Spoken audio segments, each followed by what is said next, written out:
That's fucking them days. Them days we didn't get a break. Go on, Jan. Go on. Get a drink. Boom.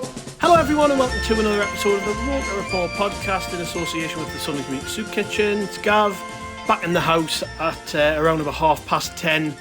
After tonight's game, we drew 0-0 at the Stadium of Light with Blackpool. Unfortunately, couldn't find the back of the net despite having a number of decent chances, and it's another draw, 3 in a row. We are unbeaten in 4, I think, so that's the positive way to spin it, but not being able to hit the back of the net has probably cost us a couple of points tonight regardless. And join me tonight to chat about it, Chris, who watched it at home. I did, mate. I stayed in the nice and warm. I didn't get wet. Yeah, well, it's been a bit of a miserable night. Although it was warm rain tonight, which is unusual for October, isn't it, for it to be warm.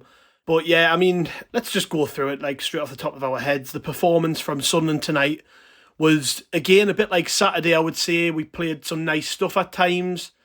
Did quite well getting him down the sides, trying to get him behind. When we were under pressure, we seemed to pass it well, 5 and 10 yards. At times, I think there were probably more stray passes tonight than there were at the weekend, but ultimately I think we probably shaded it in terms of possession. I think we got, looking now, 62% of the ball. So yeah, it did feel as though Sunderland dominated the ball. But we weren't able to put the ball in the back of the net. That's the important part, isn't it? And although a lot of people are talking about the fact that we didn't have a striker on and, we probably would have won with a striker on the pitch, part of me thinks, well, we actually created enough to win that game normally, but their goalkeeper made 2 saves in particular which were outstanding, both from Jack Clark, which on another day they go in and you're not really talking about strikers. So I'm a little bit disappointed that we couldn't manage to score, but it felt a little bit more haphazard, shall we say, than normal. Although we normally got a plan when we threw all the subs on, it was a bit of a struggle, wasn't it? And we couldn't really get into any flow. Yeah, I mean, we kind of called it after the game at the weekend. This type of game is something we're going to see over and over again. And we kind of saw a similar game at the weekend. And I didn't expect anything less from Blackpool. I actually said, at the end of the pod when we were talking about previewing Blackpool, I said Blackpool are no mugs. They're very much like Preston. They've got experienced players. They're strong. They're tough. They're organised. And especially with teams coming to the stadium, like knowing the way that we play, like teams are going to set up like that again and again and again. And we've got to get used to watching those types of games where we're going to be frustrated because we're not slicing through teams every 5 minutes. And tonight was, like you said, it was a bit of I would say a game of two halves, that old chestnut where first half I thought we were the better team. Patterson made a few saves, but, we hit the bar and I thought actually we pressed more and looked the better team. Second half, and I don't want to, it's not really an excuse, but I actually thought the conditions changed the game a little bit.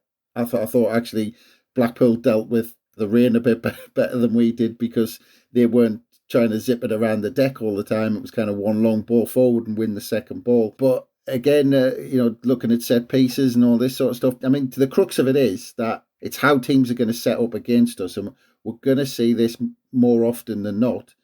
It is, as we said at the weekend, it is partly down to not having that kind of focal point that sometimes when you start losing control of a game, you can't get that foothold and hold it up. You keep giving it away when you get it out.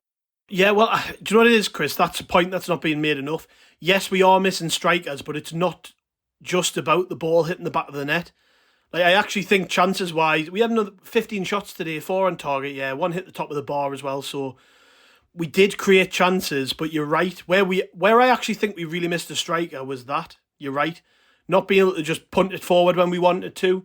There was people around me at the match tonight screaming at the players to just sort of get it forward when we were passing it round the back.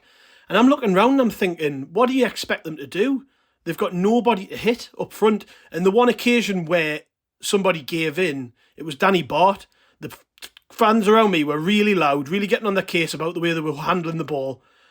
Bart punts it forward where he wouldn't have normally done that, and it went to nobody, and Blackpool recovered quickly and broke against us. And I'm looking around and thinking, that's what happens when we do that, and we haven't got that option. We don't have anybody to stick it up there to. And that's where we miss a striker. I actually think it's a little bit lazy to suggest that we're not scoring goals because there's no striker there. There's enough players on the pitch with enough creativity, creating enough chances and getting shots in. You know, it's far too easy to just say, well, it's down to not having a striker, because on another day, their keeper's not going to make one of those two worldy saves and the ball hits the back of the net. So we just need to be a bit more clear on what the crack is here. Like, the lads aren't getting the ball forward and not creating chances. They are. We're getting them behind. We're making opportunities. Do I think we would be better off with a striker up front? Of course, I'm not saying that. If we had Ross Stewart up front, we probably would have scored tonight, you know, but we wouldn't have played the same. And it was the same on Saturday. And I don't know, I think Mowbray did at the weekend call for a bit of patience, didn't he? He wants people just to be a little bit patient with them, because this is a tough period for the team, really. That, you know, these kids and lads, they're trying to learn how to play without a striker up there.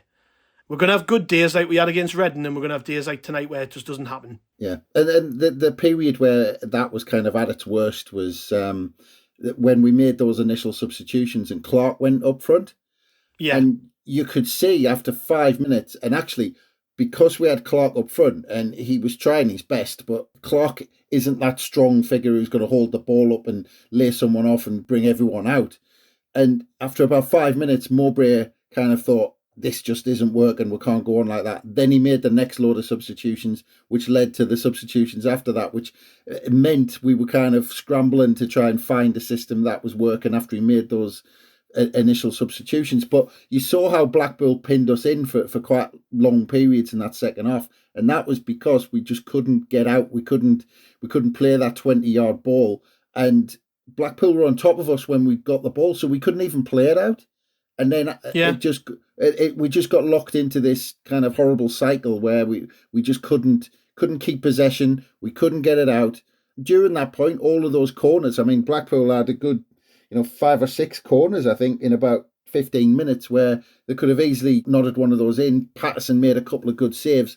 But again, we weren't great tonight.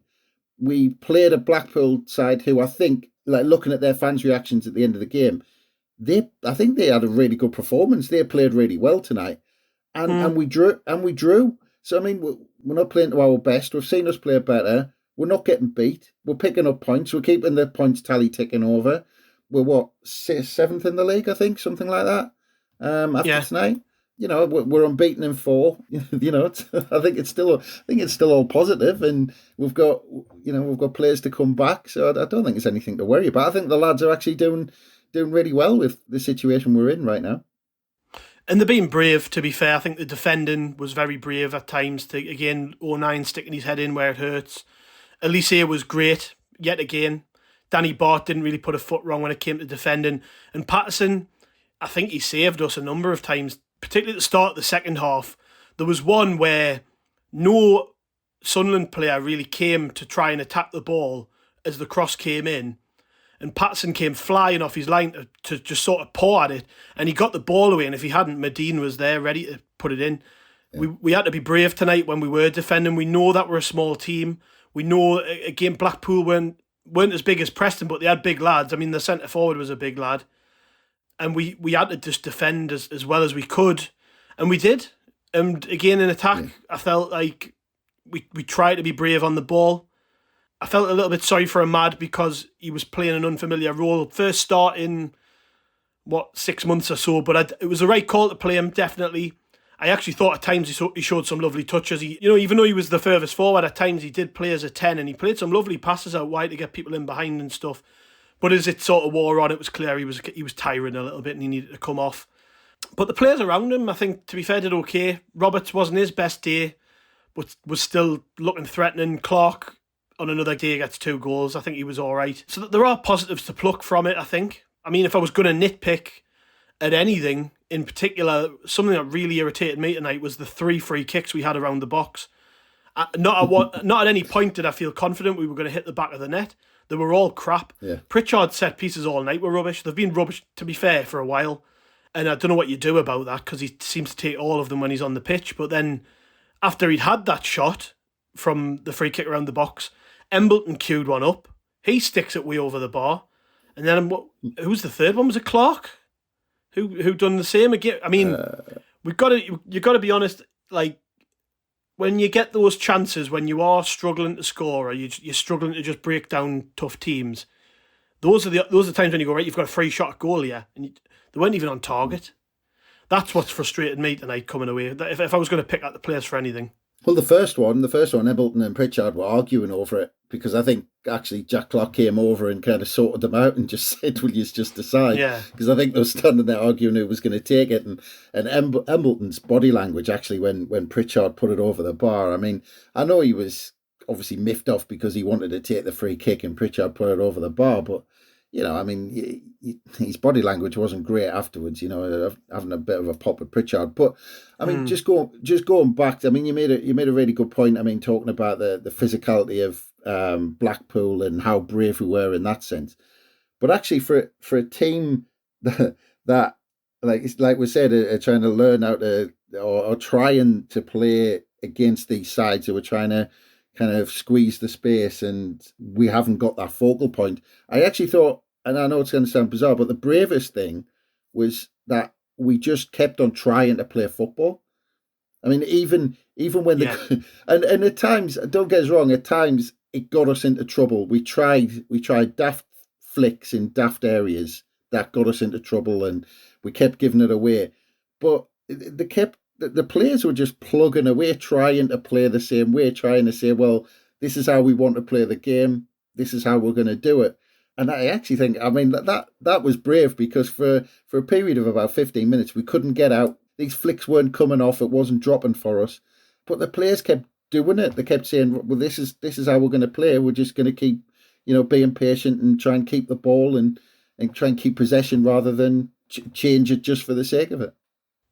I get the frustration, though, at the same time. I've said that, there was quite a lot of frustration in the ground, with particularly as the game went on, just with the way we were keeping a hold of the ball. And it was frustrating listening to people sort of react to that. But I do get it, because people just want to see us score a goal, and they can see like certain things not coming off. Like at the weekend against Preston, very little didn't come off for us in terms of the passing. The passing was crisp. Tonight, we looked a little bit tired as the second half went on, and as we were making more mistakes, the frustration was growing. I mean, might be digging them out here, but Gooch's passing tonight was dreadful. He puts us under pressure so often, it's ridiculous. Yeah, Gooch has been like that for a couple of games now. I think he's gone off the boil for the last couple of games. But as you said, Gav, I mean, it wasn't so much that we needed to change our style. What we needed we got all frantic second half. We tried to do everything too fast. We didn't kind of put a foot on the ball and take our time. Even just have a 30 seconds knocking it across the back. Just say, right, let's just take stock and let's just do this kind of slowly. We almost tried to rush it forward to get a goal. We were kind of in too much of a hurry to try and say, well, we should be in the final third, and we were trying daft flicks on the halfway line. But we needed to just put a foot on it, take it easy. Because the problem is, Gav, what you're saying is, when people are saying, oh, we need to get it forward, and we can both understand that, especially when you get pinned in. But the problem is when you haven't got the personnel to knock a 20-yard ball up for someone to hold it up, you haven't got the players to do that. So you need to keep doing what you're doing, but do it better than how we did it tonight. Because when the rain came down and when Blackpool put us under pressure, we just got frantic and kept giving it away. Yeah, and you made a point in the pod we did at the weekend about Corey Evans coming off and how we sort of lost a little bit of the control we had in midfield. And I think that's probably what happened tonight as well. Evans goes off. Neil goes in pretty much where he was, which I can sort of understand, because Mowbray, again, like at the weekend, has tried to make attacking substitutions. But we just lost a little bit of control in the midfield, and it wasn't ticking over really well. There was a little bit of a lack of communication. I mean, at one point towards the end of the game, Gooch was in at the right back position. He looked up. There were people to pass to, but for whatever reason, he felt like they weren't on. Held onto it, lost the ball when he eventually played the pass, recovered, and then went down the throats of two or three of the players. And I'm sort of thinking, well, I don't know if that was their fault, actually. That was probably yours. And they're looking at him as if to say, what's going on here, I think just ultimately, you just mentioned it there with him, Embleton and Pritchard over the free kick. Maybe there was just a little bit of frustration and sort of confusion over things tonight with the players. Not the usual cohesion that we've seen, but it's a point. It's a point on the board. It's a clean sheet. We're 7th in the table. If you told me we'd be 7th after this point of the season, before the season began, Well, I would have taken it. So I'm not going to sit and complain about it, but it is frustrating to be sat here when we've had two home games, we haven't scored, we haven't won a game. But I do get it. I'm just not going to get carried away. But just quickly on Evans, because I actually thought first half Evans was one of our best players on the pitch. I thought he was brilliant. Yeah, very controlled. I thought he broke up their play brilliantly. He was always in the right position. He hardly, I can't remember him giving away possession. And I thought he was fantastic. And actually, just talking about Dan Neil as well, I was actually surprised because we were talking about what team Mowbray might go with tonight on the pod at the weekend.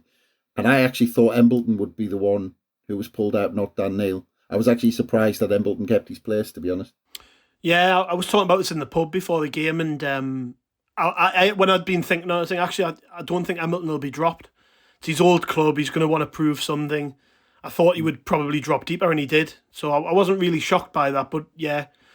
He wasn't really in the game, particularly, he had a couple of chances, he had a couple of decent moments, but other than that, nothing really. I think we've just got to try and take stock. I mean, Swansea are a better team than the last two we've played, but it's away from home.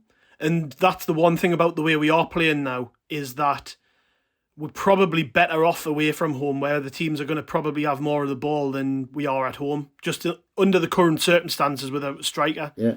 And I guess we'll say that theory tested, because Swansea typically are a good ball-playing team who like to keep it.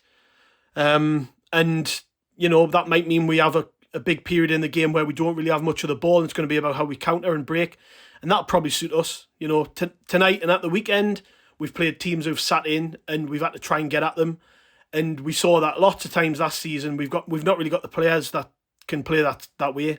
We have when we've got good strikers on the pitch who can score goals out of nothing, but we didn't tonight, and just is what it is. Let's just hope that Saturday is a better day. Yeah, well, I mean, interestingly enough, I mean, Swansea, I mean, exactly right. Russell Martin, you know how Russell Martin teams play, keep the ball and keep the ball and keep the ball. But it's interesting actually because Swansea's home form isn't great. They've lost 3 of their 6 so far this season. So yeah, I mean, but I think we've got to take these last 2 games. Look, I mean, I put in the preview that I think everyone's going to be disappointed with 1 point or 2 points across the 2 games. Everyone was thinking, well, 4 points is probably par. Anything better is great. Anything less is not great. But I think we've played 2 teams who are specialists in exactly what they've done this week. Preston and Blackpool are built for the exact games the game plans that they pulled off against us. And I think that we're in a period where we're not in an ideal situation to play against those teams at the minute, because we haven't got our full squad that we would want to play against these players. We want a Sims or we want a Stewart as a focal point for those games. So I think we've kind of played them at the wrong time, and we're going to come up against teams who are going to do exactly the same thing. So hopefully these 2 home games are going to bode well for us when we're going to learn from them moving into the other teams who are going to do that to us. Yeah, no, I agree. Like I say, I feel a little bit disappointed, but I'm not going to complain about a point and a clean sheet. So probably one of them we just have to draw a line under and move on from, I think. You're back with a preview before the Swansea game, aren't you, Chris? We'll not reveal who with, but yeah. Make sure people come back and check that out ahead of the match. We'll be up at rokerreport.sbnation.com all the way through the week, reacting to the Blackpool game, talking about other bits and pieces, and then obviously building up to Swansea. So make sure you check us out there. And on social media, Roker Report on Facebook, Roker Report on Twitter, and Roker Report on Instagram. We'll catch you all later. Cheers. Where am I going? I don't know. Where am I heading? I ain't certain all alone.